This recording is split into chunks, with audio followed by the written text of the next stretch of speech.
asam Jawa yang telah melewati proses pecah batang serta pelintiran akhirnya mati. Hal ini disebabkan karena kesalahan dalam proses pendongkelan. Tapi dalam suatu proses dan pembelajaran tidak ada kata menyerah. Kalau bisa sebelum pendongkelan sebaiknya bersabar dengan melakukan tahapan cangkok akar.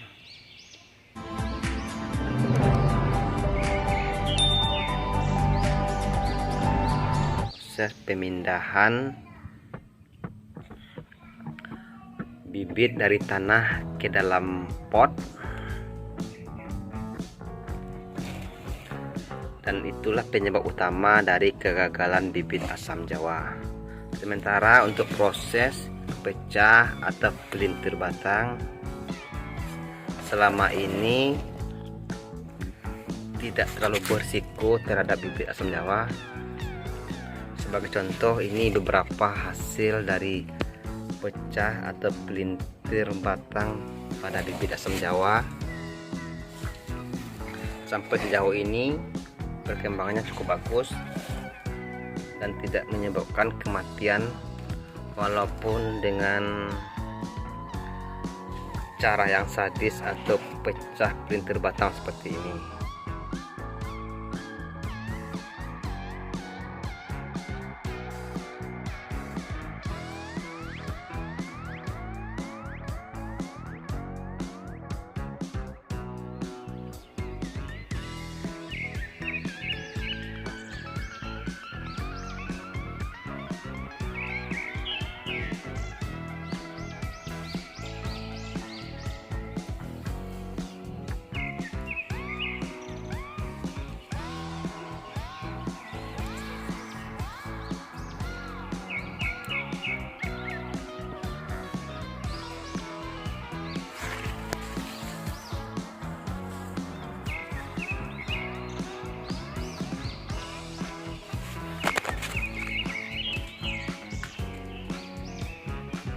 Ini juga kita telah melakukan proses yang cukup ekstrim pada anakan asam Jawa dan melakukan pecah batang, tapi untuk sementara kita belum melakukan pengawatan atau perapian pada proses pecah ini. Dan ini juga melewati proses belah atau pecah batang tak pertama, dan kita belum mengikatnya atau merapikannya. Kita menunggu dulu proses pembelahan atau pecah batang tahap kedua, baru kita akan melakukan perapian pada bibit bonsai ini. Lintir dan jalin cabang, begitu juga dengan ini, hanya dilakukan pecah batang tahap pertama. Nanti kita juga melakukan pecah batang tahap kedua atau jadi belah 4, baru kita melakukan perapian dan pengikatan untuk membentuk dari bibit anakan asam Jawa ini.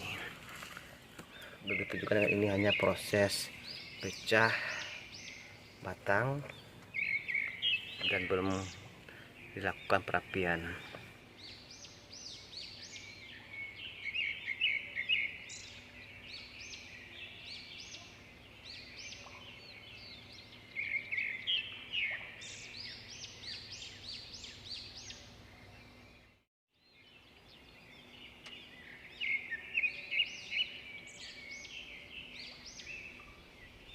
Begitu juga dengan bahan ini, kita sudah melakukan pecah batang tahap pertama, tapi kita belum melakukan pengarahan atau pembentukan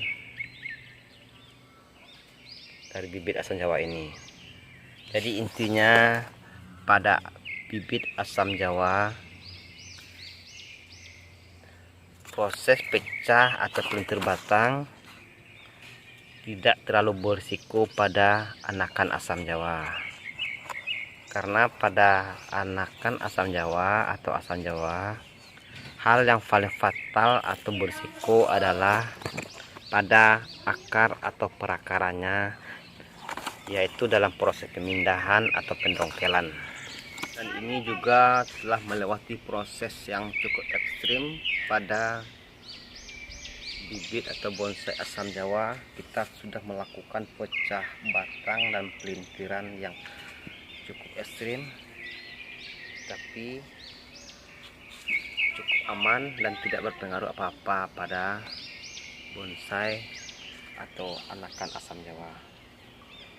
Jadi resiko atau penyebab kematian pada bonsai asam jawa hanya pada proses pendongkelan atau pemindahan atau hal-hal yang berhubungan dengan akar atau perakaran.